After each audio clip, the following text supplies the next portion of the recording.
Shadaqallahu alaihi.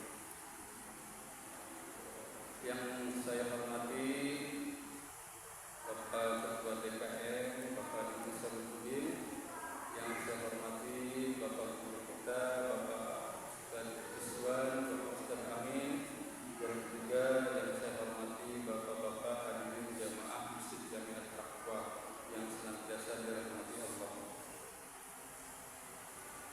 Alhamdulillah, puji syukur kehadirat Allah Subhanahu wa taala.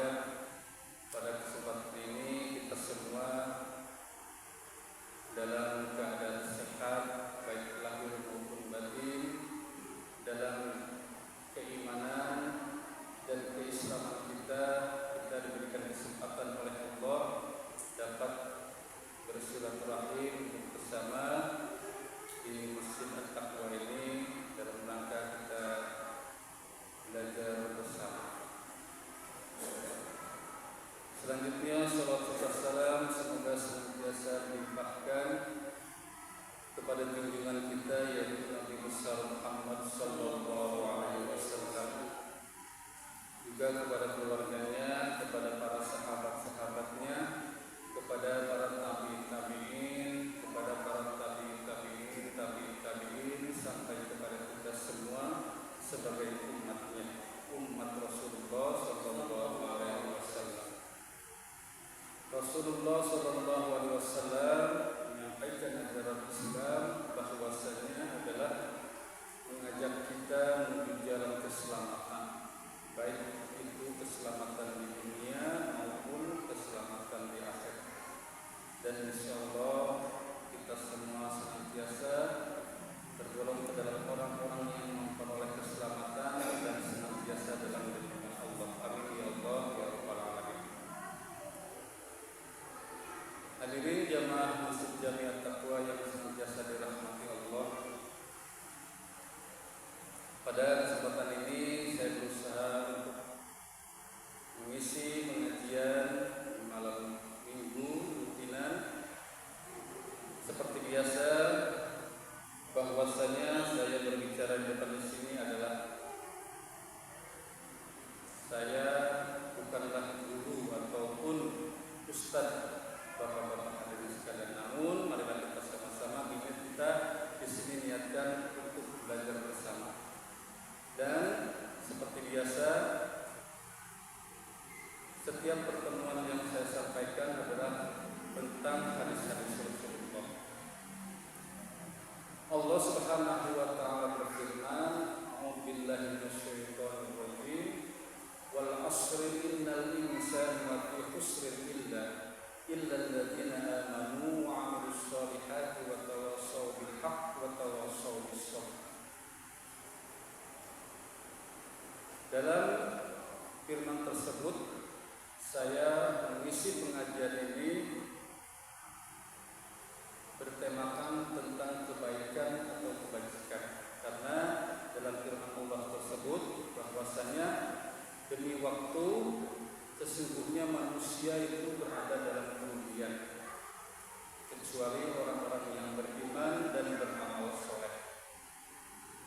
Jadi tema pada kesempatan ini yaitu tentang kebaikan atau kebajikan.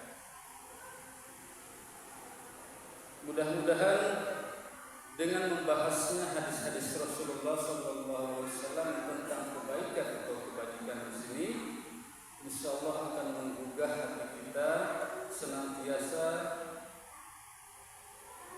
kita lebih menggiatkan lagi, kita senantiasa lebih memfokuskan lagi bahwa apapun perbuatan baik kita, apapun perbuatan yang kita lakukan itu adalah tergolong ke dalam amal-amal kebaikan yang insya Allah itu semua akan senantiasa memberikan manfaat, khususnya bagi diri kita sendiri dan umumnya bagi orang lain.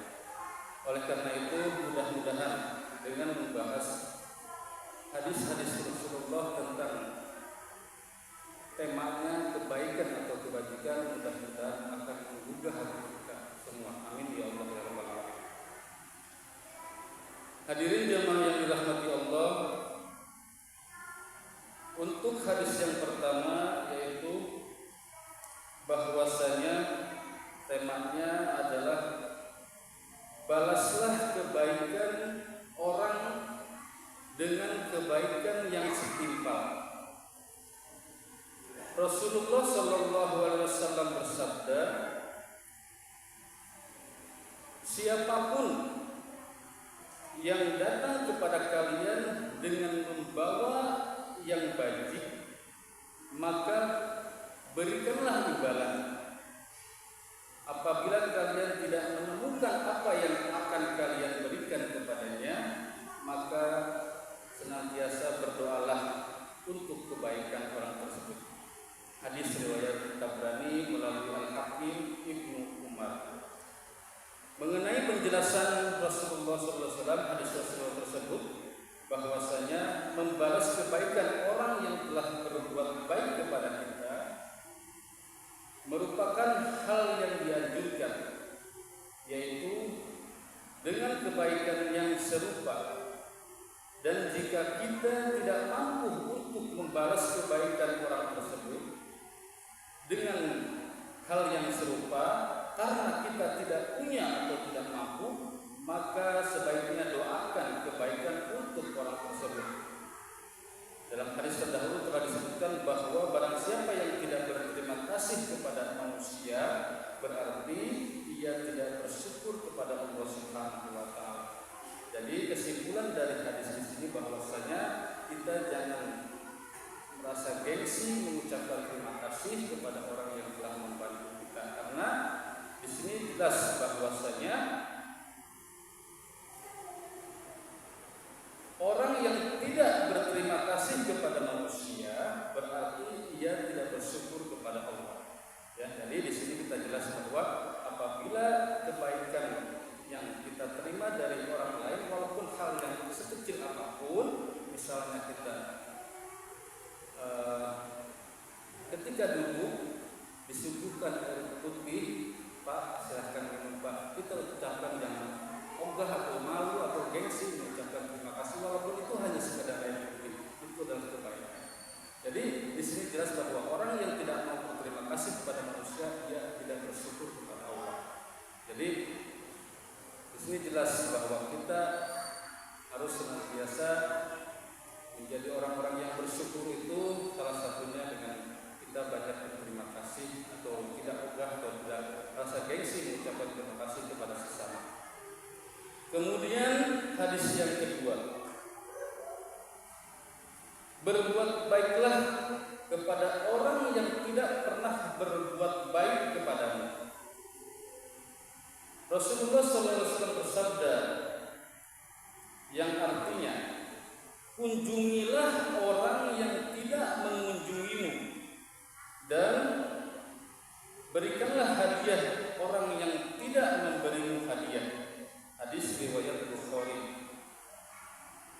Mengenai penjelasan hadis tersebut, bahwasanya hadis ini menerangkan pengertian yang terkandung dalam hadis terdahulu yang mengatakan hubungkanlah silaturahmi dengan orang yang telah memutuskan darimu, atau dengan kata lain, apabila salah seorang dari kerabatmu tidak mau berkunjung kepadamu, maka kunjungilah dia dan berikanlah hadiah kepada orang yang tidak memberimu hadiah kepadamu dari kalangan familimu.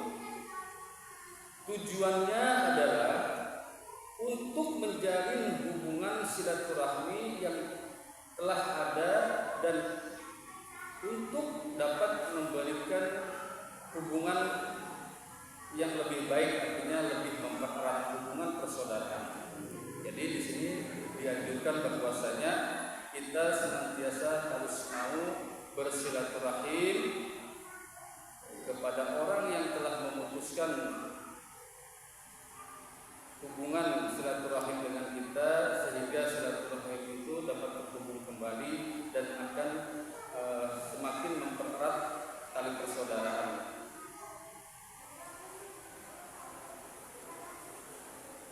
Dilanjutkan kepada hadis yang selanjutnya.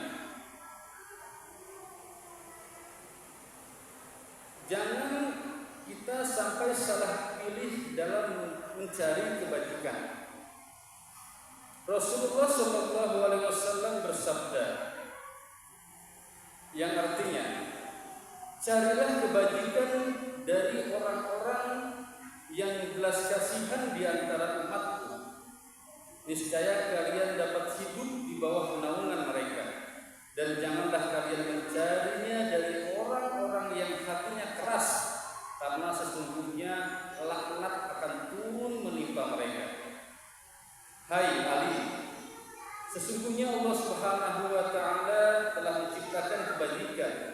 Dia pun menciptakan pula pemiliknya. Lalu Allah membuat kebajikan itu menyukai mereka, dan Dia pun membuat mereka suka melakukannya, serta Dia mengarahkan kepada mereka orang-orang yang mencarinya, sebagaimana Dia mengarahkan air ke tanah yang kering untuk menghidupkan penghuninya. Sesungguhnya ahli kebajikan di dunia itu, mereka pun merupakan ahli kebajikan pula di akhirat. Hadis riwayat Hakim melalui Ali.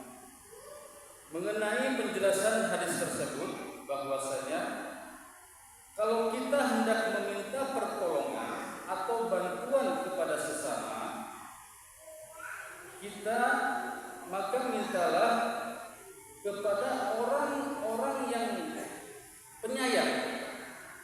Niscaya kita akan mendapatkan uluran tangannya, dan janganlah kita memintanya dari orang-orang yang keras hatinya, karena sesungguhnya mereka selalu dikutuk dan dijatuhkan dari rahmatnya. Hai orang-orang yang beriman,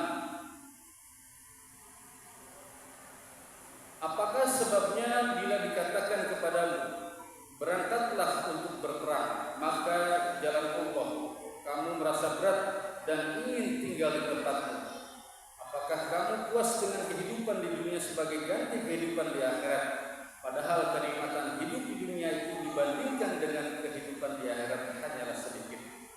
Quran surat At-Taubah ayat 38. Jadi di hadis di sini kita dianjurkan apabila kita meminta bantuan atau meminta pertolongan kepada seseorang, tentulah kita harus bisa memilah dan memilih. Artinya kita bisa memilih bahwa orang tersebut mempunyai rasa penyayang yang tinggi, sehingga insya Allah orang tersebut akan senantiasa dapat memberikan bantuan, mengulurkan tangannya, membantu kita. Ya, jadi di situ dianjurkan bahwasanya kita meminta pertolongan atau meminta bantuan jangan ke sembarangan orang, ya. Sehingga insya Allah kita akan terhindar dari rasa kecewa. Dilanjutkan dengan hadis selanjutnya tentang kebajikan. Kebajikan senantiasa berputar di tangan. Rasulullah SAW bersabda, perkara kebajikan berputar di tangan 100 orang-orang yang terakhir kebajikannya sama dengan orang yang pertama. Hadis riwayat Ibnu Najjar melalui Anas radhiyallahu anhu. Mengenai penjelasan hadis tersebut, bahwasanya hadis ini menerangkan tentang jumlah wali abdal. Jumlah mereka di dunia ini ada 100 orang dan tidak pernah kurang dari itu. Apabila seseorang dan mereka meninggal dunia, artinya di sini apabila salah seorang dari mereka meninggal dunia, maka digantikan oleh yang lain sehingga bilangan tetap genap 100 orang. Oleh karena itu mereka dikatakan sebagai abdul, yakni para pengganti. Sebab bila salah seorang dari mereka meninggal, maka akan segera ada ganti. Di sini bahwa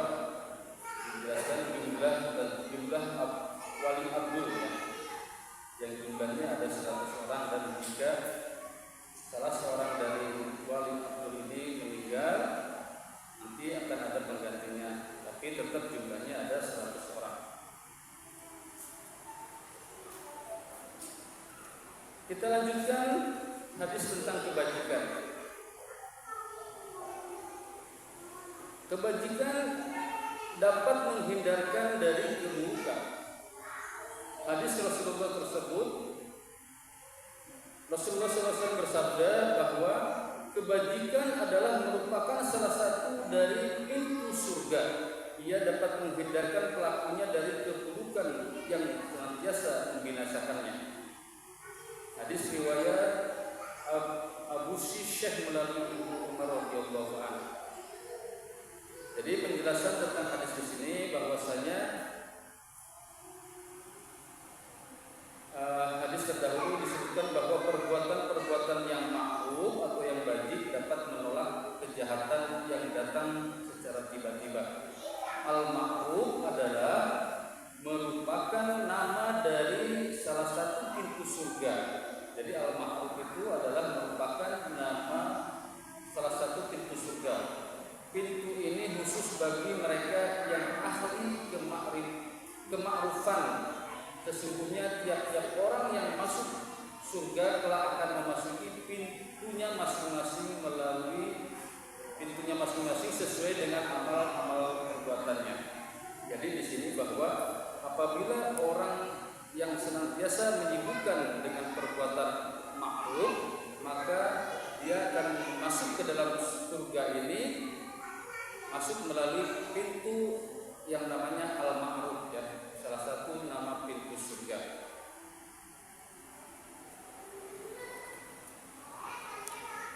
Selain dari menghindarkan dari keburukan, kebajikan juga dapat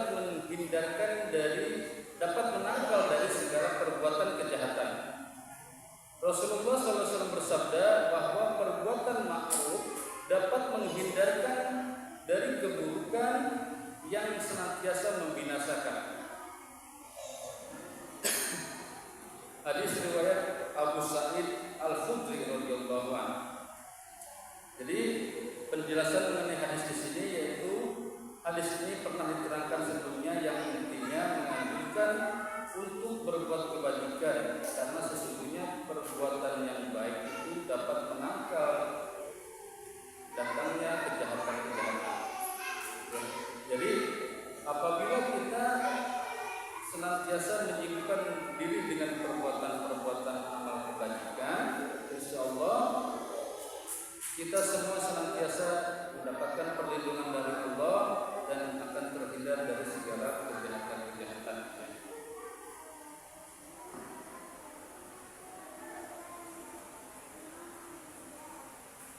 Kita lanjutkan hadis selanjutnya yaitu tentang kebajikan. Manfaat menunjukkan kepada kebaikan.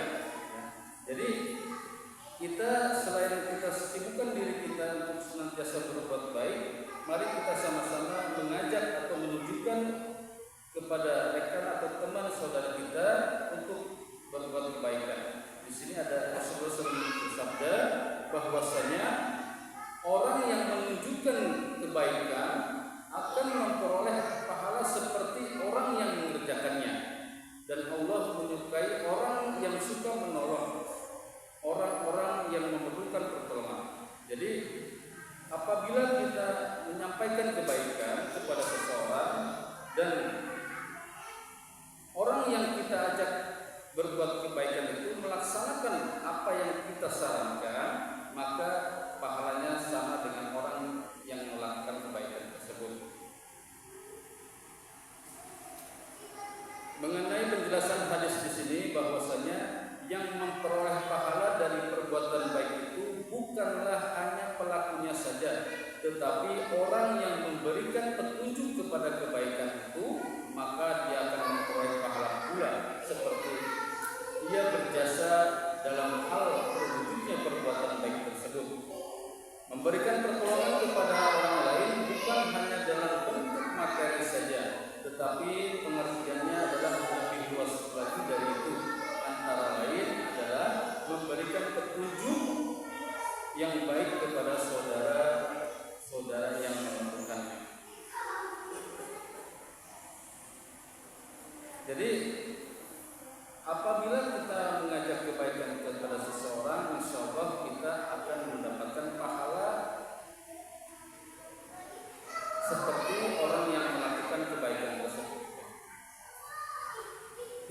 lanjutkan, memberi kemudahan kepada orang yang merasakan kesulitan.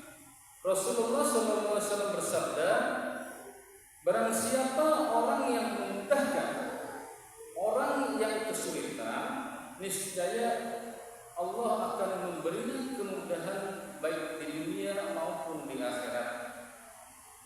Hadis riwayat Ibnu Majah melalui Abu Hurairah radhiyallahu anhu.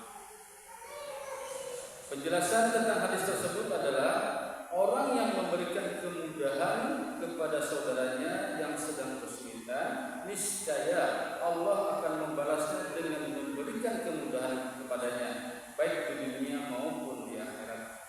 Jadi apapun perbuatan amal kebaikan kita, berbuat baik kita kepada orang lain, insya Allah Allah Subhanahu wa Ta'ala akan membalasnya lebih baik dari hanya sekedar yang kita lakukan, ya.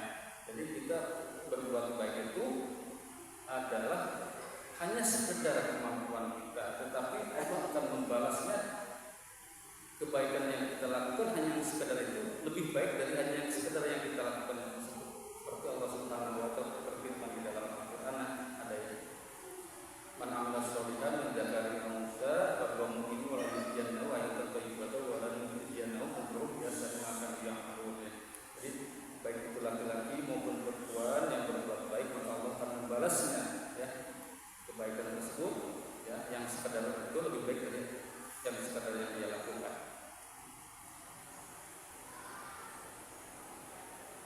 Jadi penjelasannya bahwasanya orang yang memberikan kemudahan kepada saudaranya yang kesulitan, niscaya Allah akan membalasnya dengan kemudahan juga, ya. Kita lanjutkan kepada hadis yang selanjutnya. Mengawali dan mengakhiri kegiatan yang kita lakukan dengan kebaikan. Jadi dari awal mengawali dengan kebaikan dan mengakhiri dengan kebaikan.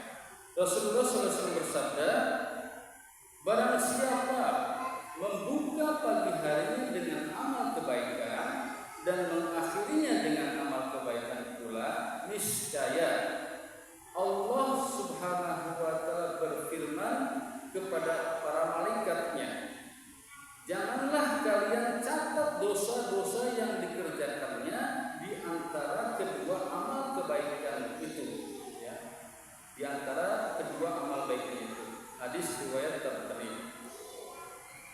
Penjelasannya, orang yang selalu berbuat baik pada permulaan siang hari dan akhir siang hari akan memperoleh ampunan dari Allah Subhanahu wa Ta'ala, dan Allah memerintahkan kepada para malaikat pencatat amal, janganlah kamu mencatat dosa-dosa yang ia lakukan di antara kedua amal baiknya itu, yakni dosa-dosa yang menyangkut hak-hak Allah, bukan dosa-dosa yang besar, ya.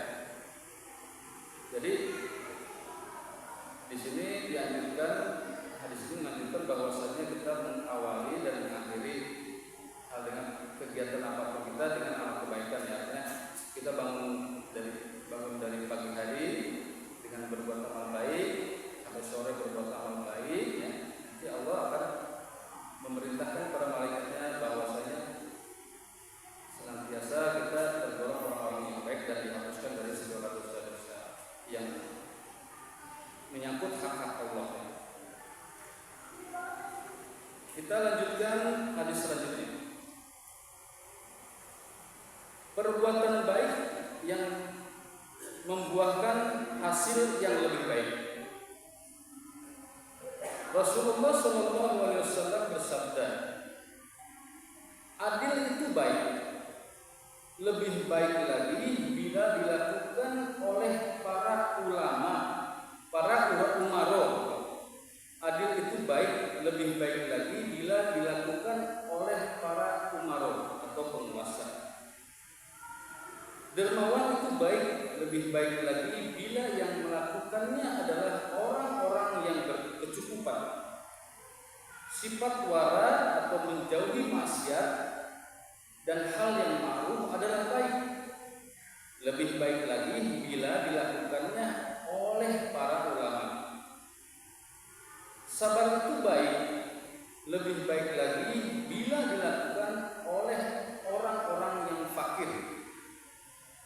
Taubat itu baik, lebih baik lagi bila dilakukan oleh para pemuda. Dan malu itu baik, lebih baik lagi bila dilakukan oleh kaum wanita. Hadis riwayat Ad-Dailami melalui Umar radhiyallahu anhu. Jadi perbuatan yang baik, jadi bila dilakukan oleh orang-orang yang lebih tepat, maka hasilnya akan lebih baik dan akan maksimal. Kita lanjutkan dengan hadis selanjutnya.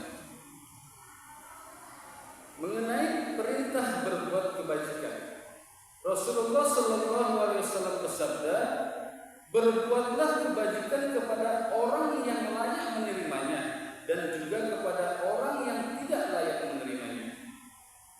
Saya ulangi, berbuatlah kebajikan kepada orang yang layak menerimanya dan juga kepada orang yang tidak layak menerimanya.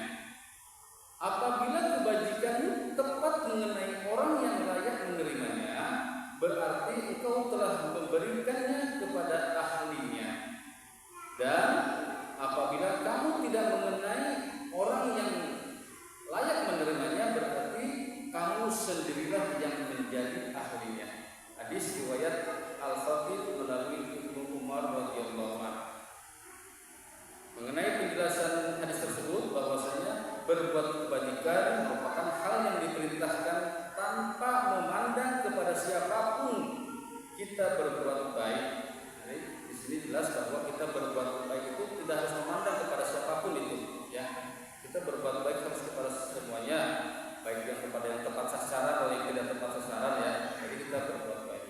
Jadi dalam hadis ini yang akan datang disebut bahwa orang yang ahli dalam hal kebajikan di dunia, kelak di akhirat pun mereka akan menjadi ahli kebajikan. Jadi orang yang biasa di dunianya terkenal sebagai ahli kebajikan, maka di akhirat pun akan menjadi ahli kebajikan. Di sini dianjurkan apabila kita berbuat amal kebajikan, maka kita tidak harus melihat siapapun orangnya, kita berbuat baik. Jadi di sini jelas bahwa itulah kita tidak harus memilah dan memilih dalam hal baik. Selanjutnya, upaya untuk meraih kebaikan orang lain. Upaya untuk meraih kebaikan orang lain. Rasulullah SAW bersabda, perbanyaklah berbuat baik agar orang-orang yang mendoakan kebaikan untukmu. Saya ulangi, perbanyaklah berbuat baik agar orang-orang mendoakan kebaikan untukmu. Karena sesungguhnya seorang hamba itu tidak mengetahui melalui lisan apakah doanya dikabulkan atau ia diberi rahmat. Hadis riwayat Al-Khatib melalui Abu Hurairah radhiyallahu anhu. Penjelasannya bahwasanya agar doa kita dikabulkan, salah satu usahanya adalah bahwasanya kita meminta kepada banyak orang agar mendoakan kebaikan bagi kita.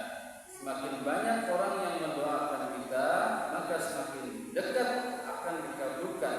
Karena barangkali di antara salah seorang dari mereka ada yang dikabulkan doanya untuk kita. Dan agar kita selalu didoakan baik oleh orang lain, maka kita harus senantiasa gemar berbuat kebaikan kepada orang lain, kepada sesama. Jadi kalau di sini bahwasanya kita dianjurkan untuk senantiasa meminta doa. Kalau di lingkungan kita mungkin kebiasaan ini ada, ya. Jadi adanya biasanya kalau kita syukuran, ya, kita mengundang jamaah, kita memohon doanya, misalkan syukuran rumah, mudah-mudahan rumah ini diberikan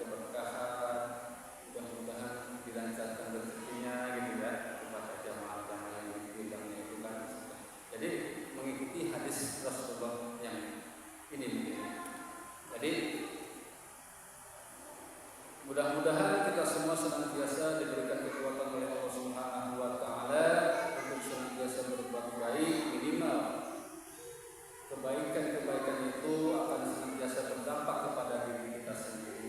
Mudah-mudahan dengan apapun kebaikan yang kita lakukan senantiasa menjadi catatan amal ibadah kita, menjadi amal kebaikan kita, sehingga kita insyaallah di antara kita akan senantiasa menjadi saksi bahwasanya misalnya saya menjadi saksi bahwa Pak Amin adalah orang baik. Pak Amin adalah orang yang senantiasa, saya saksinya Pak Amin adalah orang yang senantiasa dan gemar berbuat kebaikan. Jadi semuanya ini kita akan senantiasa menjadi saksi di antara kita. Ya, kita sama-sama melihat, kita sama-sama memandang, kita sama-sama menilai. Mudah-mudahan Allah Subhanahu wa taala senantiasa menutupi aib-aib kita sehingga Allah Subhanahu wa taala senantiasa melindungi kita semua. Amin ya Allah ya rabbal alamin. Demikian